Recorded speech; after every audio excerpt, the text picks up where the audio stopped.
Hello friends, SI commando டெஸ்டோடைய economy box content பார்க்கலாம். First பாருங்க, நுகர்வோர் பொருட்கள் கொடுத்துருக்காங்க. நுகர்வோர் பொருட்கள் அப்படின்னா என்னன்னா கன்சியூமர் கூட்ஸ். கன்சியூமர் கூட்ஸ் அப்படின்றது என்னன்னா அன்றாட தேவைகளை பூர்த்தி செய்ய மக்கள் அங்காடியில் இருந்து வாங்கி பயன்படுத்தும் பொருட்கள் நுகர்வோர் பொருட்கள் என்று அழைக்கப்படுகின்றன. நம்மளுடைய டே டு டே லைஃப்ல நம்ம நீட்ஸுக்காக யூஸ் பண்ற கூட்ஸுக்கு பேரு கன்சியூமர் கூட்ஸ். தமிழ் என்ன சொல்றாங்க அப்படின்னா நுகர்வோர் பொருட்கள். இதுக்கு எடுத்துக்காட்டு என்ன அப்படின்னு பாத்தீங்கன்னா அரிசி, துணிகள், மிதிவண்டிகள் போன்றவை கொடுத்துருக்காங்க. அடுத்து பாருங்க, சேமிப்பு. சேமிப்பு என்பது கையில் கிடைக்கும் வருமானத்தில் நுகர்வுக்கு செலவு செய்து போக எதிர்காலத்தில் தேவைக்காக ஒதுக்கப்படும் ஒரு தொகை.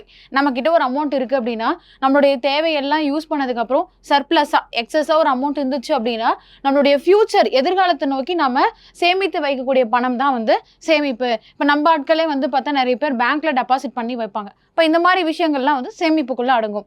அடுத்து பாருங்க, முதல் நிலை தொழில்கள். அப்ப என்ன அப்படின்னா பொருளாதாரத்துல நம்மளுடைய தொழில்களை எப்படி பிரிக்கலாம் அப்படின்னா மூன்றா பிரிக்கலாம். ஒன்று பிரைமரி, இன்னொன்று செகண்டரி, இன்னொன்று டெர்ஷரி ஆக்டிவிட்டீஸ். இப்போ முதல்நிலை தொழில்கள் அப்படின்றது இயற்கையை சார்ந்து டைரக்டாக இயற்கையிலேருந்து நம்ம எடுக்கக்கூடிய விஷயங்கள்லாம் இருக்கும்.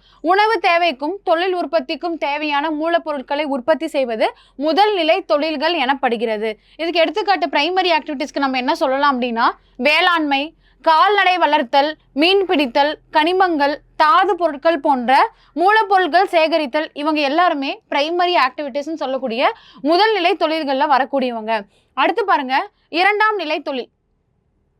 இரண்டாம் நிலை தொழில்கள் முதல் நிலை தொழில்கள் மூலம் சேகரிக்கப்பட்டும் முதன்மை தொழில்கள்ல சேகரிக்கப்படக்கூடிய மூலப்பொருட்களில் இருந்து இயந்திரங்கள் முதல் தேவைக்கான பொருட்கள் வரை பெருமளவில் உற்பத்தி செய்தல் இரண்டாம் நிலை தொழில்னு நம்ம சொல்றோம். இப்போ எடுத்துக்காட்டு நம்ம என்ன பார்க்கலாம் அப்படின்னா பருத்தி செடி எடுத்துக்கலாம். பருத்தி நம்ம பயிரிடுதல் அப்படின்னு பார்த்தோம், வேளாண்மைனா அது முதல் நிலை தொழில். பருத்தியிலிருந்து நம்ம நூல் எடுக்கிறதா இருக்கட்டும், ஆடை உற்பத்தி பண்றது, இது எல்லாமே இரண்டாம் நிலை தொழில். அந்த ஆடையை ஒரு இடத்துல இருந்து இன்னொரு இடத்துக்கு நாங்க போக்குவரத்து மூலியமா கொண்டு போனோம் அப்படின்னா அது மூன்றாம் நிலை தொழில அடங்கும். அப்ப இந்த இரண்டாம் நிலை தொழில பார்த்தோம் அப்படின்னா வேளாண் அடிப்படை தொழிற்சாலைகள், பருத்தி, சர்க்கரை, உணவு பதப்படுத்துறது, இவங்க எல்லாமே எதுல வருவாங்க அப்படின்னா இரண்டாம் நிலைன்னு சொல்லக்கூடிய செகண்டரி ஆக்டிவிட்டீஸ்ல வருவாங்க. அடுத்து பாருங்க, டெர்ஷரி ஆக்டிவிட்டீஸ், மூன்றாம் நிலை தொழில்கள். மூன்றாம் நிலை தொழில்கள் அப்படின்னு சொல்லக்கூடியவங்க யார் அப்படின்னா டெர்ஷரி ஆக்டிவிட்டீஸ். முன்னர் கூறிய இரண்டு நிலைகளில் குறிப்பாக தொழில்துறையில் பொருட்களை உற்பத்தி செய்வதற்கும் உற்பத்தி பொருளை தேவையான மக்களுக்கு கொண்டு சேர்ப்பதற்கும் தேவையான சேவைகளை வழங்குவதால் இவை சேவைத்துறை. அப்போ மூன்றாம் நிலை தொழிலுக்கு இன்னொரு பேரு சேவைத்துறை, டெர்ஷரி ஆக்டிவிட்டீஸ் அப்படின்னு சொல்லுவாங்க. இதுக்கு இன்னொரு பேரு சர்வீஸ் செக்டார். அப்போ மக்களுடைய அன்றாட தேவைகளையும் சேவைத்துறை வழங்குகிறது. அப்போ போக்குவரத்து, சாலை, ரயில், கடல் ஆகாயம், அப்போ டிரான்ஸ்போர்ட் வரும். அடுத்து பார்த்தோம் அப்படின்னா தொலைத்தொடர்பு, டெலிகம்யூனிகேஷன் வரும். அடுத்து பார்த்தோம் அப்படின்னா வர்த்தகம். அப்போ நம்ம ஏதாச்சும் ட்ரேட் பண்ணா அதுவும் இதில் அடங்கும். வங்கி, பேங்க், இது எல்லாமே எதுல வரும் அப்படின்னா மூன்றாம் நிலை தொழில்கள்ல வரக்கூடியது. அடுத்து ப்ரொடக்ஷன் சொல்லக்கூடிய உற்பத்தி கொடுத்துருக்காங்க. உற்பத்தின்ற பாடத்தில் என்ன கொடுத்துருக்காங்க அப்படின்னா நம்மளுடைய இந்திய பொருளாதாரம். உற்பத்தியில் என்ன சொல்லியிருக்காங்கன்னா இந்திய பொருளாதாரம் அப்படின்றது ஒரு மிக்சட் எக்கனாமி. நம்மளுடைய இந்திய பொருளாதாரம் அப்படின்றது என்னன்னா ஒரு கலப்பு பொருளாதாரம், மிக்சட் எக்கனாமி. யார் இருப்பாங்க அப்படின்னா பிரைவேட்டும் இருக்கும், பப்ளிக் செக்டாரும் இருக்கும், பொதுத்துறையும் இருக்கும், தனியார் துறையும் சேர்ந்தது தான் நம்மளுடைய இந்திய பொருளாதாரம் அப்படின்றது. இங்கிலீஷ்ல மிக்சட் எக்கனாமி. அப்போ the most of the GDP of our country is contributed by tertiary sector. ஒரு நாடுக்கான ஜிடிபின்னு பார்த்தோம் அப்படின்னா நம்ம இந்தியாவில் ஜிடிபிக்கு அதிகமாக கான்ட்ரிபியூட் பண்றது இந்த மூன்றாம் நிலைன்னு சொல்லக்கூடிய டெர்ஷரி செக்டார். நம்ம முன்னதான் பார்த்தோம், சேவைத்துறைன்னு சொல்லக்கூடிய சர்வீஸ் செக்டார்ல இருந்தா அதிகமான ஜிடிபி கான்ட்ரிபியூட் பண்றாங்க. அடுத்து பிரைமரி செக்டார் பாருங்க. இந்த முதல் நிலை, இரண்டாம் நிலை ப்ரொடக்ஷன் அப்படின்னு நம்ம எடுத்துக்கிட்டோம்னா பருத்தி பிரைமரி செக்டார்ல பார்த்தோம் அப்படின்னா காட்டன் இண்டஸ்ட்ரி, செகண்டரி செக்டார்ல கிளாத் ப்ரொடக்ஷன். அப்போ முதல் நிலை தொழில்ல பருத்தியோடைய தொழிற்சாலை வரும். அடுத்து பார்த்தோம் அப்படின்னா இரண்டாம் நிலையில பருத்தி ஆடை, அது உற்பத்தி பண்ணக்கூடிய தொழிற்சாலை வரும். இப்போ இந்த மாதிரியான விஷயங்கள்லாம் கொடுத்துருக்காங்க. அடுத்து பாருங்க, ஆடம் ஸ்மித் அவர்கள். Adam Smith is known as father of economics. அப்போ பொருளியலின் தந்தை யார் அப்படின்னா ஆடம் ஸ்மித். அவருடைய ஃபேமஸான புக் எது அப்படின்னு பார்த்தா ரெண்டு விஷயம் கொடுத்துருக்காங்க. ஒன்று என்ன அப்படின்னா classic works the theory of moral sentiment 1759 இந்த புத்தகமும் and inquiry into the nature and causes of wealth of the nation அப்படின்ற புத்தகம் 1776. அடுத்து பாருங்க டாக்ஸ் அண்ட் இட்ஸ் இம்பார்ட்டன்ஸ், வரியை பத்தி ஒரு லெசன் கொடுத்துருக்காங்க. அடுத்து பாருங்க ஆடம் ஸ்மித்தோடைய 4 canons ஆஃப் டாக்ஸேஷன் கொடுத்துருக்காங்க. ஒன்று பார்த்தா கேனான் ஆஃப் ஈக்குவாலிட்டி, எல்லாத்துக்கும் சமத்துவமாக இருக்கக்கூடியது. இன்னொன்று கேனான் ஆஃப் சர்டைனிட்டி, நம்மளால பே பண்ண முடியுதா இல்லையான்னு பார்க்கறது. அடுத்து கேனான் ஆஃப் கன்வீனியன்ஸ். இன்னொன்று வந்து பார்த்தோம் அப்படின்னா கேனான் ஆஃப் எக்கனாமி. இங்கே பாருங்க சென்ட்ரல் போர்ட் ஆஃப் ரெவென்யூ என்ன பண்ணியிருக்காங்கன்னா இரண்டா பிரிச்சுட்டாங்க, பைஃபர்கேட் பண்ணுறாங்க. என்ன அப்படின்னா இதுக்கு முன்னாடி போர்ட் ஆஃப் டைரக்ட் டாக்ஸஸ்ன்னு இருந்துச்சு, அதுக்கப்புறம் இப்போ என்னவா மாறிடுச்சுன்னா central board of direct taxes. எதுக்கு கீழே வருது அப்படின்னா central board of revenue act 1963க்கு கீழே இவங்க வராங்க. அடுத்து பாருங்க டைப்ஸ் ஆஃப் ஜிஎஸ்டி. ஜிஎஸ்டியை ரெண்டா பிரிக்கிறோம், ஒன்று இன்ட்ராஸ்டேட் ஜிஎஸ்டி, இன்னொன்று இன்டர்ஸ்டேட் ஜிஎஸ்டி. அடுத்து பாருங்க டைப்ஸ் ஆஃப் ஜிஎஸ்டி, ஒன்று இன்ட்ராஸ்டேட் ஜிஎஸ்டி, இன்னொன்று இன்டர்ஸ்டேட் ஜிஎஸ்டி. இன்ட்ரா அப்படின்னா ஒரு மாநிலத்துக்குள்ளேயே போடக்கூடிய ஜிஎஸ்டி வரி, அதுவே இன்டர் அப்படின்னா 2 மாநிலத்துக்குள்ள போடக்கூடிய ஜிஎஸ்டி வரி. இப்போ தமிழ்நாடுக்கும் கேரளாவுக்கும் ஏதாச்சும் ஒரு பொருள் போச்சு அப்படின்னா அதுக்கு போடக்கூடிய ஜிஎஸ்டி.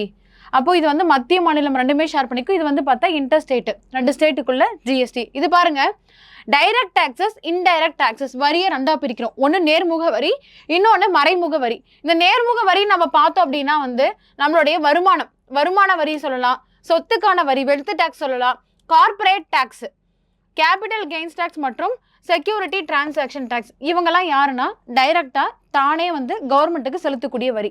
இன்டைரக்ட் டாக்ஸ் அப்படின்ற மறைமுக வரி இந்த பேர்டன் யாருக்கு இருக்குன்னா யார் இந்த பொருளை கன்சியூம் பண்ணுறாங்களோ, யார் இந்த பொருளை வாங்குறாங்களோ அவங்களுக்கான வரி.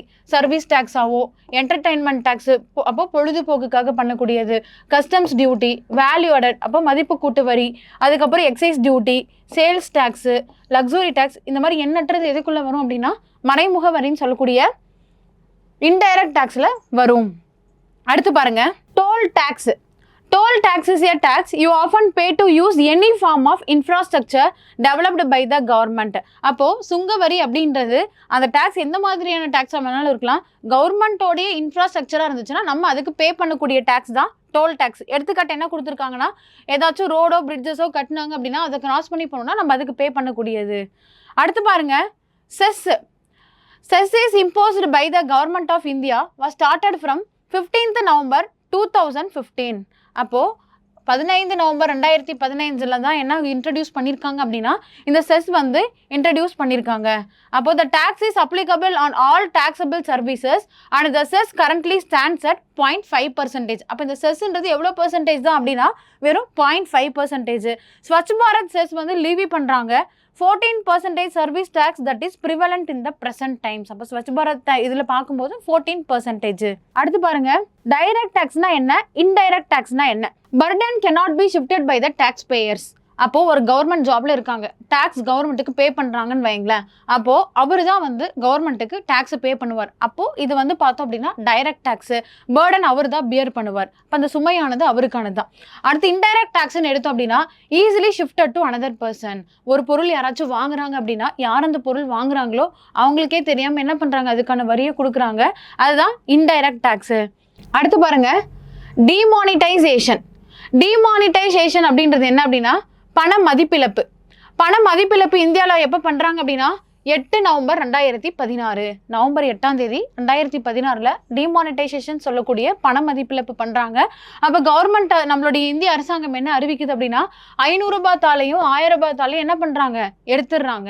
எதுக்காக அப்படின்னா கருப்பு பணம் பதுக்கி வைக்கிறத வந்து குறைக்கிறதுக்காக கொண்டு வந்த ஒரு இதுதான் வந்து பார்த்தோம் அப்படின்னா இந்த டிமானிட்டைசேஷன்.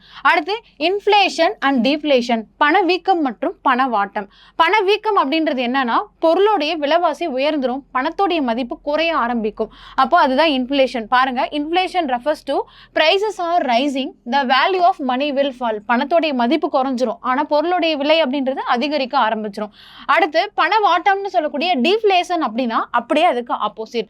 அப்போ ஒரு பொருளுடைய விலை கம்மியாயிடும், பணத்துடைய முக்கியத்துவம் வந்து அதிகமாயிடும்.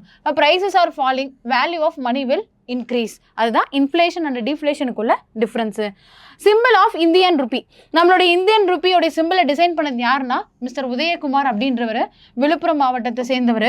இவர் வந்து எப்போ இது பண்ணுறாரு அப்படின்னு பார்த்தா 15 ஜூலை 2010 தான் என்ன பண்ணுறாங்க, இந்த சிம்பிளை கவர்மெண்ட் வந்து அங்கீகரிக்குது. 15 ஜூலை 2010.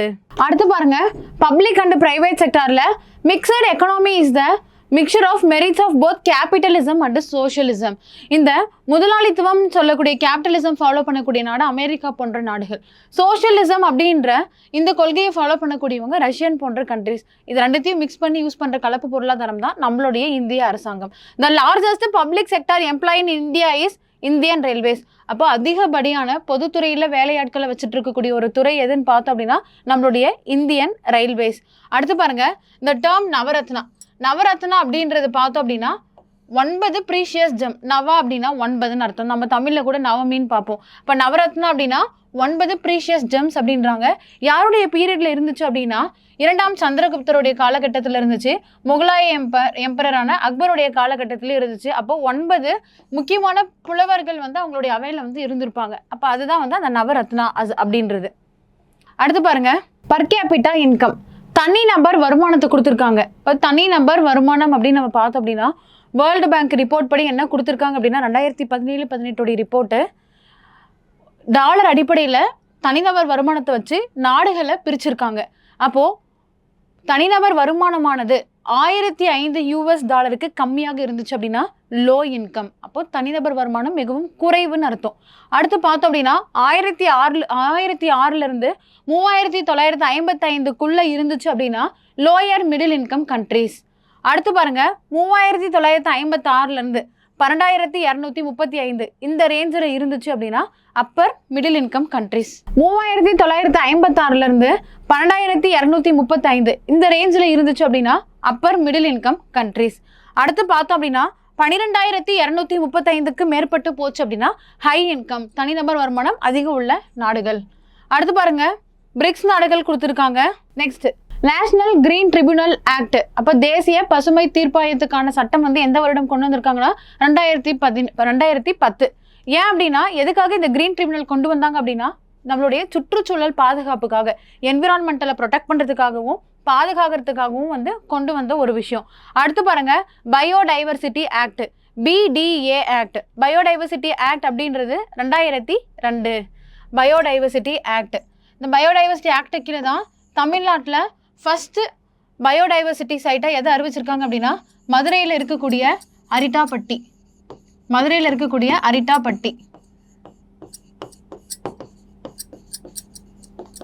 அடுத்து பார்த்தோம் அப்படின்னா 2வது சைட்டு திண்டுக்கல்ல இருக்கக்கூடிய காசம்பட்டி. எந்த சட்டத்துக்கு கீழேனா பயோடைவர்சிட்டி ஆக்டுக்கு கீழே. அடுத்து பாருங்க, EPA act, environmental protection act 1986. எதுக்காக அப்படின்னா providing the protection and improvement of environment, நம்ம சுற்றுச்சூழலை பாதுகாக்கிறதுக்காக கொண்டு வந்தது தான் EPA ஆக்ட் 1986. அடுத்து பாருங்க, ஃபாரஸ்ட் கன்சர்வேஷன் ஆக்ட், காடுகள் பாதுகாப்பு சட்டம் 1980 எதுக்காக அப்படின்னா டிஃபாரஸ்டேஷன், காடு அழிப்பை செக் பண்ணுறதுக்காகவும் and encourage the afforestation of non forest areas, காடுகள் இல்லாத இடத்துல காடுகள் உருவாகிறதுக்காகவும் கொண்டு வந்த திட்டம் தான் வந்து பார்த்தோம் அப்படின்னா ஃபாரஸ்ட் கன்சர்வேஷன் ஆக்ட். அடுத்து பாருங்க, water prevention and control of pollution act, தண்ணீர் மாசுபாடு சட்டம்னு பார்த்தோம் அப்படின்னா 1974. எதுக்காக அப்படின்னா provide maintenance and restoration quality of all types of surface and ground water. அப்போ எதை மெயின்டைன் பண்ணுறது அப்படின்னு பார்த்தா நம்மளுடைய நிலத்தடி நீரை பாதுகாக்கிறதுக்காக. அடுத்து WPA ஆக்ட், வனவிலங்கு பாதுகாப்பு சட்டம், wild life protection act 1972, providing protection to wild animals and birds. அப்போது ஃபாரஸ்டில் இருக்கக்கூடிய அனிமல்ஸ் அண்ட் பேர்ட்ஸுக்கு பாதுகாப்பு கொடுக்கறதுக்காக. அடுத்து பாருங்க, HDI என்ன அப்படின்னா வந்து ஹியூமன் டெவலப்மெண்ட் இண்டெக்ஸ், மனிதவள மேம்பாட்டு குறியீடு. இதோடைய 3 இண்டிகேட்டர் யார் அப்படின்னு பார்த்தா லைஃப் எக்ஸ்பெக்டன்சி அட் பர்த், வாழ்நாள் ஆயுட்காலம். அடுத்து பார்த்தோம் அப்படின்னா செகண்ட் ஒன் எஜுகேஷன், கல்வி. 3வது பார்த்தோம் அப்படின்னா தனிநபர் வருமானம், standard of living, per capita income. அடுத்து பாருங்க, GDPனா என்னன்ற டெஃபினிஷன் கொடுத்துருக்காங்க. கிராஸ் டொமஸ்டிக் ப்ராடக்ட் அப்படின்னா final value of total goods and services produced within the geographical boundary of a country during specified period of time, normally a year. அப்போ ஒரு வருஷத்துல ஒரு குறிப்பிட்ட பீரியட் ஆஃப் டைமில் ஒரு நாட்டில் வந்து அந்த பவுண்டரிக்குள்ளே ஒட்டுமொத்தமாக எவ்வளோ உற்பத்தி ஆகிருக்கோ அதுதான் ஜிடிபி. அடுத்து பார்த்தோம் அப்படின்னா the ministry of human resource development is responsible for the human resource in India. நம்மளுடைய ஹியூமன் ரிசோர்ஸ் டெவலப்மெண்ட்டுக்கு காரணம் எந்த மினிஸ்ட்ரி அப்படின்னு பார்த்தா மினிஸ்ட்ரி ஆஃப் ஹியூமன் ரிசோர்ஸ். அப்போ இதோடைய தலைமையிடம் எங்கே இருக்குன்னா நியூ டெல்லியில் சாஸ்திரி பவனில் இருக்குது. அடுத்து பாருங்கள், இந்த க்ரோத் ஸ்டோரியை பற்றி அமர்த்தியா சென் சொன்னதை ஒரு ரீட் விட்டுக்கோங்க. Next employment in India and Tamil Nadu. இப்போ பொதுத்துறைனா என்ன, ப்ரைவேட் செக்டார்னா என்னன்னு கொடுத்துருக்காங்க. பொதுத்துறையில் நெய்வேலி லிக்னைட் கார்பரேஷன், செயில் வரும், பிஎஸ்என்எல் வரும். அதே தனியார் துறைனா டிவிஎஸ், அசோக் லேலண்ட், டாடா ஸ்டீல், இதெல்லாமே வந்து தனியார் துறையில் வரக்கூடியது. அடுத்து பார்த்தோம் அப்படின்னா இந்த மெடிவல் பீரியட் மத்திய வரலாற்று பகுதியில் ஃபெரோஷா துக்ளக் அவர்கள் முக்கியமான ஒரு டெல்லி சுல்தானாக இருந்திருப்பார். இவர் என்ன பண்ணியிருப்பார்னா எம்ப்ளாய்மெண்ட் பியூரோன்னு சொல்லி எம்ப்ளாய்மெண்ட்டுக்காக ஒரு தனி டிபார்ட்மெண்ட்டே வச்சுருந்துருப்பார். இப்போ அன்எம்ப்ளாய்மெண்ட் வேலைவாய்ப்பின்மையை சால்வ் பண்ணுறதுக்காக எம்ப்ளாய்மெண்ட் பியூரோ அமைச்ச ஒரு டெல்லி சுல்தானேட் யாருன்னா ஃபெரோஷா துக்ளக் அவர்கள். அடுத்த டாபிக் பாருங்கள், மணி அண்டு கிரெடிட். இங்கே யாரை பற்றி கொடுத்துருக்காங்க அப்படின்னா சூர் வம்சத்தை சேர்ந்த ஷெர்ஷா சூர் அவர்களை பற்றி கொடுத்துருக்காங்க. 1540 1546 வரைக்கும் ஷெர்ஷா சூர் அப்படின்றவர் வந்து பார்த்தா அவருடைய டைனசிட்டியை வந்து எக்ஸ்பேண்ட் பண்ணியிருப்பார். இவருடைய பீரியடில் என்ன பண்ணியிருப்பார் அப்படின்னா சில்வர் காயின்ஸை ரிலீஸ் பண்ணியிருப்பார். இந்த சில்வர் காயின்ஸுக்கு பேர் ருப்பியா. இப்போ நம்ம ருப்பியான்னு சொல்கிறது தான், அப்போ அவர் ருப்பியான்னு ரிலீஸ் பண்ணியிருப்பார். அதோடைய இடை எவ்வளோ அப்படின்னா 178 கிராம். இப்போ இது ஒரு முக்கியமான கொஷின். இப்போ என்ன அப்படின்னா ஷெர்ஷா சூரி அப்போ ரிலீஸ் பண்ண சில்வர் காயினுக்கு பேர் ருப்பியா. அந்த ருப்பியாவோடைய வெயிட் எவ்வளோ அப்படின்னு பார்த்தா எடை எவ்வளோன்னு பார்த்தோம்னா 178 கிராம். இப்போ அடுத்து பாருங்கள், அதுக்கப்புறம் முகல் பீரியட்லேயும் இதை ஃபாலோ பண்ணுறாங்க. அடுத்து மராத்தியர்கள் பீரியட்லேயும் கண்டினியூ ஆகி ஆங்கிலேயர்களும் இதே தான் வந்து ஃபாலோ பண்ணியிருப்பாங்க. அடுத்து பாருங்கள், 1 ரூபி 2 ரூபி நோட் இந்தியாவில் எப்போ பிரிண்ட் பண்ணாங்க அப்படின்னா 1917. நம்மளுடைய ஆர்பிஐ வந்து பார்த்தா கவர்மெண்ட் நோட்ஸை இஷ்யூ பண்ணது ஆர்பிஐ ஆக்ட் ஃபார்ம் ஆகி ஆர்பிஐன்ற பாடி உருவாகும் போது தான் 1935. அடுத்து இந்த 500 ரூபாய் நோட் வந்து பின்னாடி வந்து இன்ட்ரடியூஸ் பண்ணியிருப்பாங்க. Next in 1940 1 rupee notes were issued again. திருப்பி 1 ரூபாய் தாள், காயின் கிடையாது, 1 ரூபாய் தாள் 1940களில் திருப்பி ரிலீஸ் பண்ணுறாங்க. 1947 வரைக்கும் கரன்சி நோட்ஸோட இமேஜில் யார் தான் இருந்தாங்க அப்படின்னா ஜார்ஜ் ஆர் இருந்தார். அதுக்கப்புறம் நம்ம இந்தியா இண்டிபெண்டன்ஸ் ஆனதுக்கப்புறம் தான் வந்து இது இல்லாத ஒரு உருவத்தை வந்து நம்ம ரிலீஸ் பண்ணோம். தமிழ்நாடு அக்ரிகல்ச்சர் பாருங்க, most of the people of Tamil Nadu dependent on agriculture at the time of independence even after the 40 years of independence. தமிழ்நாட்டு மக்கள் மட்டும் இல்லை, இந்தியாவில் இருக்கக்கூடிய எல்லா மக்களுடைய வாழ்வாதாரமாக இருக்கக்கூடிய தொழில் எதுனா விவசாயம் தான்.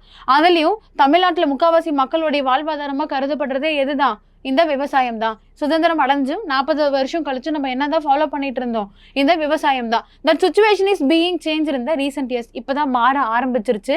It has been notice that the number of farmers Tamil Nadu got reduce during last 10 years. 2011 census பார்க்கும்போது கடைசி 10 ஆண்டுகளில் குறைய ஆரம்பிச்சுட்டாங்க.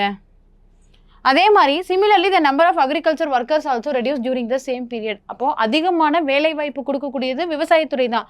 ஆனால் ஜிடிபிக்கு கான்ட்ரிபியூட் பண்ணுதானா கிடையாது. அப்போ நம்மளுடைய ஜிடிபிக்கு அதிகமான பணத்தை கொடுக்கக்கூடியது யார் அப்படின்னு பார்த்தா டெர்ஷரி செக்டார், சேவைத்துறை தான் அதிகமான ஜிடிபியை கொடுக்குது. ஆனால் அதிகமான மக்கள் எந்த வேலையில் இருக்காங்கன்னா முதன்மை துறைன்னு சொல்லக்கூடிய விவசாயத்தில் தான். அப்போ பார்க்கும்போது 2001 சென்சஸில் 49.3% பாப்புலேஷன் வந்து எதில் இன்வால்வ் ஆயிருந்தாங்க அப்படின்னா அக்ரிகல்ச்சரில். அதுக்கப்புறம் இந்த பர்சன்டேஜ் வந்து என்னாச்சு, குறைய ஆரம்பிச்சிச்சு. அப்போ 2001 சென்சஸ் படி 49.3% வந்து என்னவா இருந்தாங்க அப்படின்னா விவசாயிகளாக இருந்தாங்க. அதுக்கப்புறம் பர்சன்டேஜ் 49லேருந்து 42.1 வந்து அடுத்த 10 ஆண்டுகளில் குறைய ஆரம்பிச்சிருச்சு. 2011 சென்சஸில் 3 crores 3 கோடி வந்து என்ன ஆயிடுச்சு, 3,29,00,000 ஒர்க்கர்ஸ் தமிழ்நாட்டில் என்ன ஆயிட்டாங்க அப்படின்னா அக்ரிகல்ச்சர் ஒர்க்கர்ஸாக இருந்தாங்க.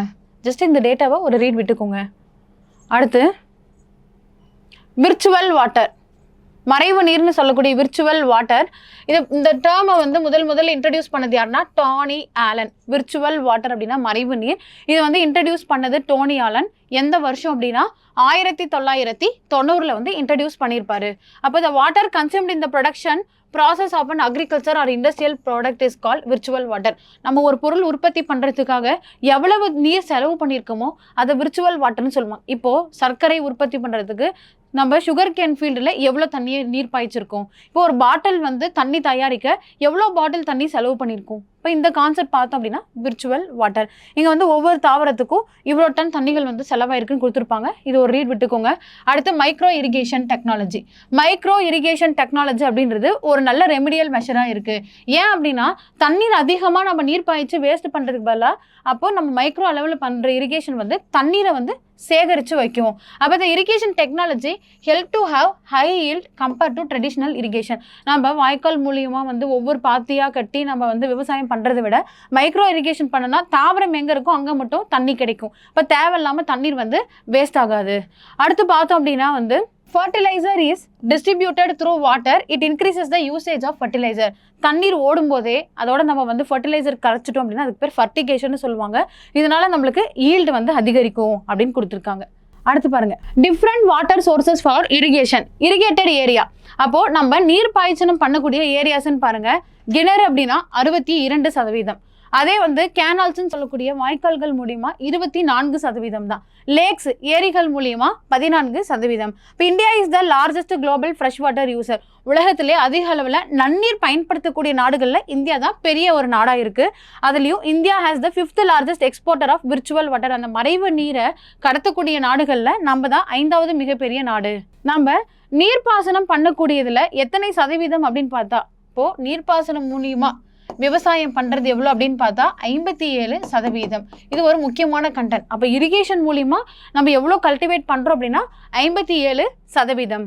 அடுத்து பாருங்க, river Kaveri is the 3rd largest river in South India. நம்ம தென்னிந்தியாலேயே 3வது பெரிய நதின்னு பார்த்தோம் அப்படின்னா காவேரி. அப்போ தென்னிந்தியாவிலே முதல் பெரிய நதி அப்படின்னு நம்ம பார்த்தோம்னா கோதாவரி. கோதாவரிக்கு அடுத்து யார் வருவாங்க அப்படின்னா கிருஷ்ணாக்கு அடுத்து காவேரி. அப்போ இதோட லென்த்து 765. அடுத்து டேம்ஸ் கன்ஸ்ட்ரக்டட் அக்ராஸ் காவேரி இன் தமிழ்நாடுன்னு பார்த்தா மேட்டூர் அணையும் கல்லணையும் வரும். அடுத்து பாருங்க, மைக்ரேஷன். மைக்ரேஷன் அப்படின்னா இடம்பெயர்தல். ஒரு இடத்துல இருந்து இன்னொரு இடத்துக்கு நம்ம இடம்பெயர்ந்து போகிறது. The largest migration corridor in the world. 2010 உலகத்திலேயே பெரிய அளவில் வந்து பார்த்தா மக்கள் இடம்பெயரக்கூடிய இடம் எதுவாக இருந்துச்சு அப்படின்னா மெக்சிகோ டு USA தான் வந்து பார்த்தா அதிக அளவில் மக்கள் எங்கே போகிறாங்க, மைக்ரேட் ஆகி போகிறாங்க, இடம்பெயர்ந்து புலம்பெயர்ந்து போகிறாங்க. Arctic tern has the longest migration distance of any bird in the world. உலகத்தில் எந்த ஒரு பறவையாக இருந்தாலும் மைக்ரேட் ஆகி போகக்கூடிய இடம் இதுதான், ஆர்டிக் டர்ன். அடுத்து பாருங்க, 1867-68 முதல் முறை தாதாபாய் நரோஜி அவர்கள் என்ன அவருடைய புக்கில் எழுதியிருப்பாருன்னா poverty and unBritish rule in India அதை பற்றி எழுதியிருப்பார். இப்போது இதில் வந்து பார்த்தா நம்ம இந்தியாவில் இருக்கக்கூடிய சொத்துக்கள் எப்படி சுரண்டப்பட்டிருக்கும் அப்படின்றத பற்றி ஆதங்கமாக எழுதியிருப்பார். அடுத்து பாருங்க, the modern concept of GDP was first developed by Simon Kuznets for US Congress report 1934.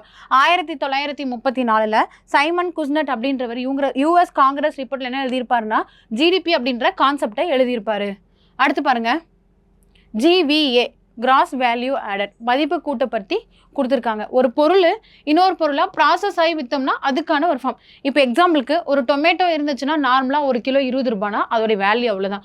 அதுவே டொமேட்டோ பிக்கிளாவோ ஜாமாவோ ஜெல்லியாவோ நம்ம விற்றோம் அப்படின்னா அந்த மதிப்பு கூட்டி விற்கும் போது அதோடைய பொருளுடைய தன்மைக்கேற்ற விலை வந்து நமக்கு கிடைக்கும். அதுதான் கிராஸ் வேல்யூ ஆடட். அடுத்து பாருங்க, ஹியூமன் டெவலப்மெண்ட் இண்டெக்ஸ் மனிதவள மேம்பாட்டு குறியீடு. இந்த மனிதவள மேம்பாட்டு குறியீடு 1990 மபூபுல் உல் ஹக் அப்படின்ற ஒரு பாகிஸ்தானி எக்கனாமிஸ்டும் இந்தியாவை சேர்ந்த அமர்த்தியா குமார் செனும் சேர்ந்து ரிலீஸ் பண்ண குறியீடு தான் இது. இதில் வந்து 3 விஷயங்கள் நம்ம முன்னே பார்த்தோம். அப்போது மனிதனுடைய வாழ்வாதாரம் சொல்லக்கூடிய லிவிங் ஸ்டாண்டர்டில் பர் கேபிட்டா இன்கம் வரும், எஜுகேஷன் வரும், வாழ்நாள் ஆயுட்காலம் வரும். அடுத்து பாருங்க, கிராஸ் நேஷனல் ஹாப்பினஸ். இந்த கிராஸ் நேஷனல் ஹாப்பினஸ் அப்படின்றது பார்த்தோம் அப்படின்னா ஃபர்ஸ்ட் இது எங்கே ஃபாலோ பண்ணியிருப்பாங்க அப்படின்னா பூடான் நாடு 1972 அவங்க இன்ட்ரடியூஸ் பண்ணது தான். பூடான் நாட்டில் இன்ட்ரடியூஸ் பண்ணது தான். யார் அப்படின்னா ஜிங்மி சிங்கி வாங்சக் அப்படின்றவர் தான் இன்ட்ரடியூஸ் பண்ணியிருப்பாரு, பூடான் நாட்டு மன்னர். அடுத்து பாருங்க, குளோபலைசேஷன் அண்ட் ட்ரேடு.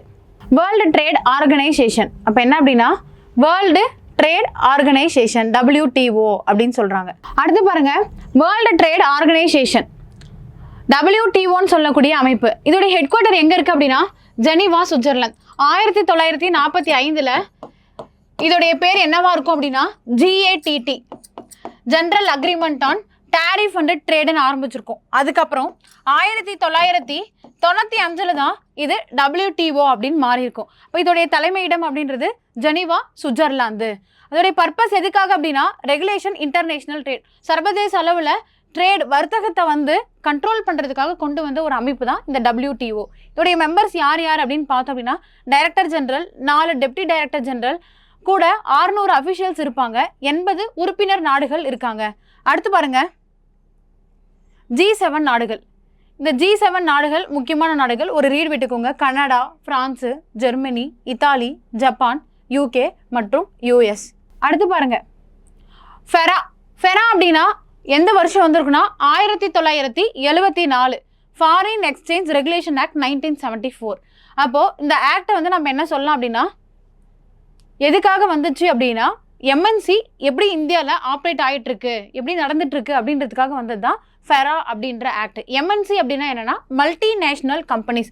இந்த மல்டிநேஷ்னல் கம்பெனிஸ் இந்தியாவில் எப்படி ஆப்ரேட் ஆகிட்டு இருக்குன்னு பார்க்கறதுக்காக வந்தது தான் இந்த சட்டம். அடுத்து பாருங்க FEMA act, foreign exchange management act 1999. இதன் கீழே பார்க்கும்போது மேனேஜ்மெண்ட் பண்ணுறதை விட ரெகுலேஷன் பண்ணுறதை விட நம்ம மேனேஜ்மெண்ட் பண்ணுறதே மேல், ஒரு விஷயத்தை கண்ட்ரோல் பண்ணுறதை விட மேலாண்மை பண்ணிக்கலாம் அப்படின்னு சொல்லி வந்தது தான் இந்த சட்டம். அடுத்து பாருங்க foreign contribution regulation act 2010.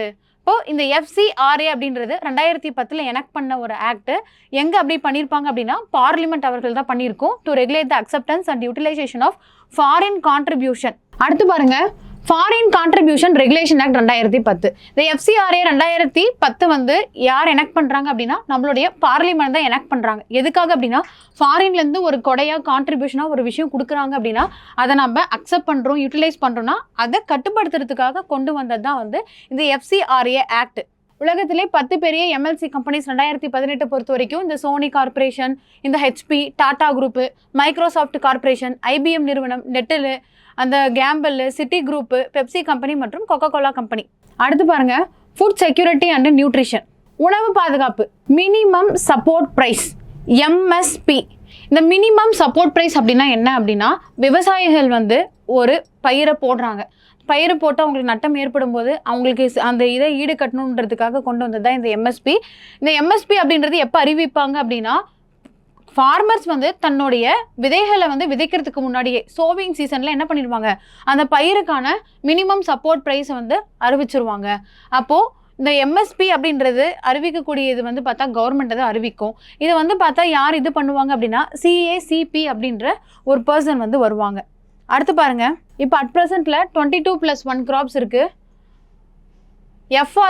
FRS அப்படின்னா ஃபேர் ப்ரைஸ் ஷாப், நியாய விலை கடைகள், ரேஷன் ஷாப்பை பற்றி கொடுத்துருக்காங்க. இப்போ நம்ம தமிழ்நாட்டில் வந்து பார்த்தோம் அப்படின்னா யார் இது ரன் பண்ணுறாங்கன்னா Tamil Nadu civil supplies corporation.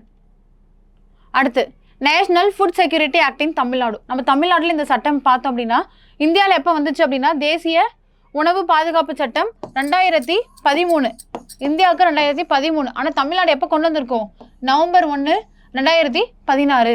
Tamil Nadu தான் வந்து பார்த்தா கடைசி மாநிலமாக வந்து என்ன பண்ணியிருப்பாங்க, இந்த சட்டத்தை வந்து இது பண்ணியிருப்பாங்க, ஏற்றிருப்பாங்க. அப்போது இன் government order issued 27th October, the state specified while it was enforcing the law, it would be modified in its provisions. இன்னொன்று சொல்ல போனோம் அப்படின்னா இருக்கிற எல்லா மாநிலங்களுமே எப்படி PDS கொடுக்குறாங்க, மக்களுக்கு ரேஷனில் பொருள் கொடுக்குறாங்க அப்படின்னா யூனிவர்சல் PDS நம்ம தமிழ்நாடு கொடுக்குது. பட் மற்ற மாநிலங்கள் வந்து TPDS, டார்கெட்டட் PDS, மற்ற மாநிலங்கள் தமிழ்நாடை தவிர்த்துட்டு மற்ற மாநிலங்கள் யாரெல்லாம் வந்து வறுமை கோட்டு கீழே இருக்காங்களோ அவங்களுக்கு மட்டும்தான் PDS-ஐ ப்ரொவைட் பண்ணும். நம்ம தமிழ்நாடு மட்டும்தான் யூனிவர்சல் PDS, எல்லாருக்குமே காமன் ரேஷனிங் வந்து கொடுத்துட்ருக்காங்க. யூனிவர்சல் PDS யார் ஃபாலோ பண்ணுறாங்க அப்படின்னா தமிழ்நாடு கவர்மெண்ட். ஆனால் இந்த TPDS, டார்கெட்டட் PDS வந்து அதர் ஸ்டேட்ஸ், மற்ற மாநிலங்கள்.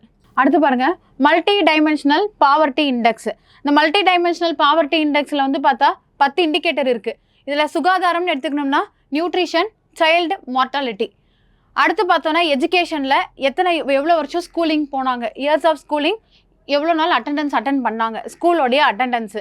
அப்போ இதிலே 4 முடிஞ்சிருச்சா, மிச்சம் 6 இருக்குது. அது லிவிங் ஸ்டாண்டர்ட், வாழ்வாதாரத்தில் நம்ம யூஸ் பண்ணக்கூடிய ஃபியூலை பொறுத்து, எரிபொருள் பொறுத்து, சானிடேஷன், அடுத்து வாட்டரு, எலக்ட்ரிசிட்டி, மின்சாரம் பொறுத்து, ஃப்ளட்டு, அசட்ஸு, இதெல்லாம் வச்சு 10 இண்டிகேட்டர்ஸ் வச்சு மல்டி டைமென்ஷனல் பாவர்ட்டி இண்டெக்ஸை வந்து சொல்கிறாங்க. இதில் மல்டி டைமென்ஷனல் பாவர்ட்டி இண்டெக்ஸில் டாப் 5 யார், பாட்டம் 5 யாருன்னு பாருங்க. டாப் 5ல காஞ்சிபுரம் ஃபர்ஸ்ட், 2வது சென்னை, 3வது பார்த்தோம் அப்படின்னா கடலூர், 4வது கோயம்புத்தூர், 5வது நாகப்பட்டினம். கேசிஎன் அப்படின்னு ஞாபகம் வச்சுக்கோங்க. கேசிஎன். அடுத்து பார்த்தோம் அப்படின்னா பாட்டம் கடைசி 5ல் எப்பயுமே கடைசியில் தருமபுரி வந்துடும். இப்போ கடைசி 5ல் தருமபுரி, பெரம்பலூர், ராமநாதபுரம், விருதுநகர், அரியலூர். மோஸ்ட்லி இந்த வறண்ட பகுதிகள் வந்து இந்த மாதிரியான விஷயத்துக்கு வந்து வந்துடும். அடுத்து பாருங்க, purchasing power parity. Purchasing power parity அப்படின்னா வாங்கும் திறன்.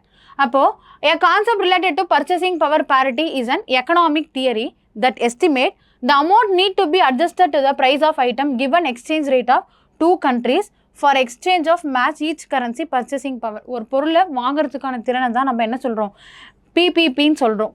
அடுத்து பார்த்தோம் அப்படின்னா பஃபர் ஸ்டாக். பஃபர் ஸ்டாக் அப்படின்றது என்ன அப்படின்னா, buffer stock is the stock of food grains, namely wheat and rice, procured by the government through Food Corporation of India. அப்போ farmers கிட்ட இருந்து ஒரு பொருளை ப்ரொக்யூர் பண்ணி பஃபர் ஸ்டாக்கை வாங்குறது யார் அப்படின்னா FCI.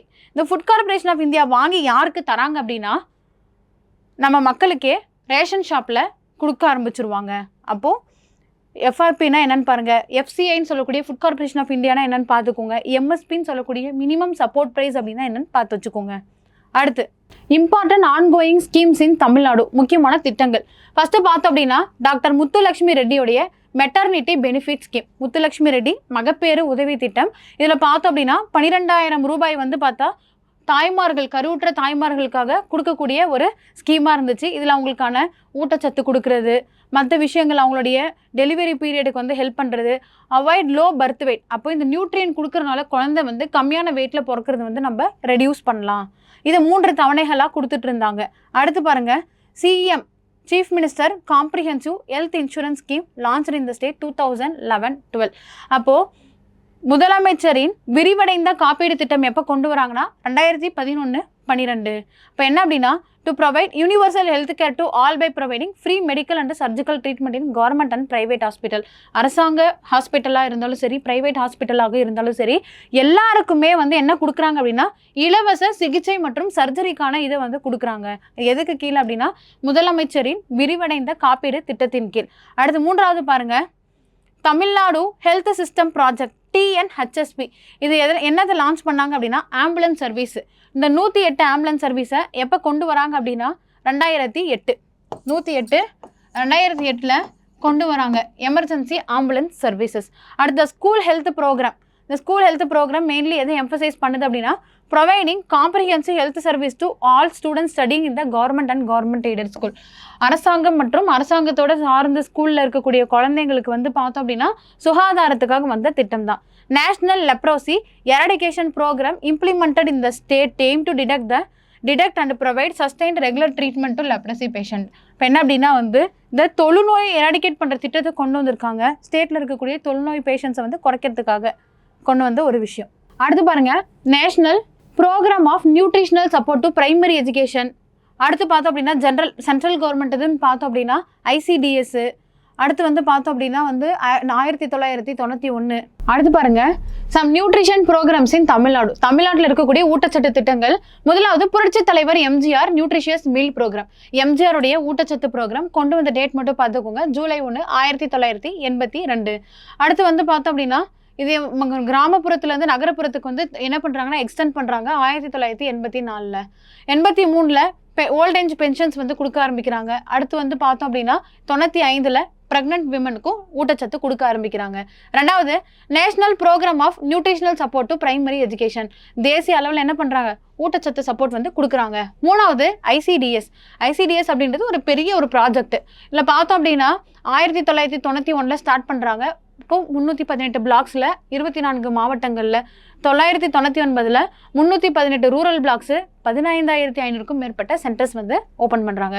பிரதான் மந்திரி கிராமோதய யோஜனா ஸ்கீம். இந்த ஸ்கீம் படி நியூட்ரிஷனல் சப்ளிமெண்ட் யாருக்கு கொடுக்குறாங்க அப்படின்னா weaning food is given to children. யாருக்குன்னா 6 மாத குழந்தையிலிருந்து 36 மாதம் வயது உள்ள குழந்தைக்கு வந்து என்ன கொடுக்குறாங்க, குக்கிராமத்தில் உள்ள குழந்தைகளுக்கு நியூட்ரிஷன் வந்து தராங்க. Tamil Nadu integrated nutrition programme. இப்போ தமிழ்நாடுடைய ஒருங்கிணைந்த ஊட்டச்சத்து திட்டம்னு பார்க்கும்போது 1980களில் ஆரம்பிக்கிறாங்க. இதோடைய டார்கெட்டாக 6லேருந்து 36 மாதங்கள் உள்ள குழந்தைகளுக்கு கொடுக்குறாங்க. கூடவே கருவுற்ற தாய்மார்கள் மற்றும் பாலூட்டும் தாய்மார்களுக்கு ப்ரெக்னென்ட் அண்ட் லாக்டேட்டிங் விமனுக்கும் கொடுக்க ஆரம்பிச்சாங்க. அடுத்து 6வது பாருங்க, mid day meal programme. Mid day மீல்னா மதிய உணவு திட்டம் காமராஜர் அவர்களுடைய பீரியட்ல 1954 வந்து கொண்டு வந்திருப்பாங்க. அதோடைய எக்ஸ்டென்ஷன் தான் இது. அடுத்து டாக்ஸேஷன். இந்தியாவில் டாக்ஸேஷனை பற்றி பார்க்குறோம். டாக்ஸ் அப்படின்றதோடைய ஆரிஜின் நம்ம எதுலேருந்து பார்க்கலாம் அப்படின்னா மனுஸ்மிருதி மற்றும் அர்த்த சாஸ்திரத்தில் பார்க்கலாம். அப்போது இந்தியாவுடைய வரி விதிப்பு முறைன்றது பண்டைய காலத்திலிருந்தே இருந்திருக்கு. அடுத்து பாருங்க, France was the first country to implement GST 1954. 1954 முதல்ல ஜிஎஸ்டி விதித்த நாடு யாருன்னா பிரான்ஸ் நாடு தான். அதன் பிறகு தான் மற்ற ஐரோப்பிய நாடுகள் வந்து இன்ட்ரடியூஸ் பண்ணுறாங்க 1970கள் முதல் 80களில். அடுத்து பாருங்க, goods and service tax GST. இந்த ஜிஎஸ்டி நம்ம எடுத்துக்கிட்டோம் அப்படின்னா இது வந்து ஒரு மறைமுக வரி.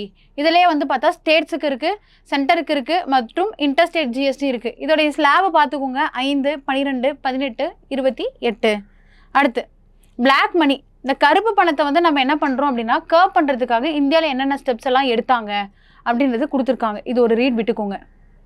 அடுத்து பார்த்தோம் அப்படின்னா டேக்ஸ்னா என்ன, பேமெண்ட்னா என்ன. டேக்ஸ்ன்றது கம்பல்சரியாக நம்ம கவர்மெண்ட்டுக்கு பே பண்ண வேண்டியது. ஃபீன்றது நம்ம ஒரு சர்வீஸ் வாங்கணும் அப்படின்னா அதுக்காக கொடுக்கக்கூடிய ஒரு பேமெண்ட்டு. இப்போ எக்ஸாம்பிள் வந்து income tax, gift box, wealth tax இது எல்லாமே வந்து டேக்ஸில் வரும். அதே இதில் பார்த்தோம் அப்படின்னா பேமெண்ட்டில் வந்து ஸ்டாம்ப்பு ஃபீ, லைசன்ஸுக்கு கொடுக்கக்கூடியது, அதே மாதிரி பார்த்தா ஏதாச்சும் ரெஜிஸ்ட்ரேஷன் பண்ணுறோன்னா அதுக்கு கட்டக்கூடியது ஃபீல வரும். அடுத்து டேக்ஸ் சிஸ்டமில் முன்னையே பார்த்தது தான். இந்த கெனான் ஆஃப் ஈக்விட்டினா என்ன, சர்டைனிட்டினா என்ன, எக்கனாமி அண்ட் கன்வீனியன்ஸ்னா என்ன, ப்ரொடக்டிவிட்டி அண்ட் எலாசிட்டினா என்னன்னு பார்த்துக்கோங்க. அடுத்து ஸ்டார்ட் அப் இந்தியா ஸ்கீம். இந்த ஸ்டார்ட் அப் எப்போ ஸ்டார்ட் பண்ணுறாங்கன்னா ஜனவரி 16, 2016.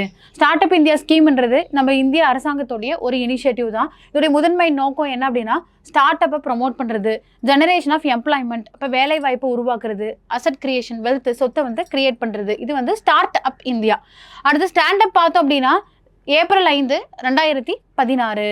இப்போ ஏப்ரல் 5, 2014 தான் ஸ்டாண்ட் அப்பு. இந்த ஸ்கீம் வந்து எதுக்காகனா பேங்க் லோன் கொடுக்குறது. 10 லட்சத்துலேருந்து 1 கோடி வரைக்கும் வந்து நம்மளுக்கு லோன் கொடுப்பாங்க. யாருக்கு அப்படின்னா ஷெட்யூல்டு காஸ்ட்டு, ஷெட்யூல்டு ட்ரைபு, ஒரு விமன் பாரோவருக்கு கொடுக்கக்கூடியது. அடுத்து பார்த்தோம் அப்படின்னா ஸ்பெஷல் எக்கனாமிக் ஜோன். இந்த சிறப்பு பொருளாதார மண்டலத்தில் முதல் அறிவித்த மண்டலம் எதுன்னு பார்த்தா காண்ட்லா, குஜராத், 1965. அப்போது சிறப்பு பொருளாதார மண்டலத்தில் இந்தியாவிலே ஃபஸ்ட்டு சைட் எது அப்படின்னு பார்த்தோம் அப்படின்னா காண்ட்லா. எங்கே இருக்குது அப்படின்னா குஜராத்தில் இருக்குது, 1965. அடுத்து பார்த்தோம் அப்படின்னா தமிழ்நாட்டில் எங்கெங்கே சிறப்பு பொருளாதார மண்டலங்கள் இருக்குது அப்படின்றத ஒரு ரீட் விட்டுக்கோங்க. Nanguneri special economic zone, multipurpose Tirunelveli. அடுத்து எண்ணூர், வயலூர் தெர்மல் பவர். அடுத்து பார்த்தோன்னா கோயம்புத்தூர் பார்த்தோன்னா ஐடி பார்க்கு, ஹொசூர்னாவே ஆட்டோ இன்ஜினியரிங் தான். அடுத்து பார்த்தோம்னா பெரம்பலூரில் multi product SEZ, auto city. இதெல்லாம் ஜஸ்ட் ஒரு ரீட் மட்டும் விட்டுக்கோங்க. திருவள்ளூர்லேயும் ஆட்டோமொபைல் தான். இந்தியா சிங்கப்பூர்னு பார்த்தோன்னா IT, electronic hardware, warehousing Tiruvallur டிஸ்ட்ரிக்டில். பயோ ஃபார்மக்யூட்டிக்கல் அப்படின்னா clinical research organisation, poison control centre, இவங்க எல்லாமே வருவாங்க. அடுத்து பாருங்கள் இன்னொன்று MEPZ. MPEZன்றது என்னென்னா ஸ்பெஷல் எக்கனாமிக் ஜோன், சென்னையில் மட்டும் இருக்கக்கூடியது.